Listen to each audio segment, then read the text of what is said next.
I've got that one, that one, that one. Okay, so shave away just like this down to the second layer of the skin.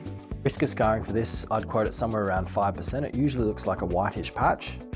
So the first thing we're gonna do for you is a local anaesthetic injection. That's gonna sting. Then after that, you're not gonna feel anything. All right, so I'm gonna start now. If you feel anything, so if you let me know. Can you feel that? No. Good. And you can see how the color of the skin changes there as we're going through. This is a medical procedure, and all medical procedures carry risk. The day you become a doctor, you promise to do no harm. Now this is our hydrocolloid dressing. This is going to keep our skin nice and moist. So that could not have gone better.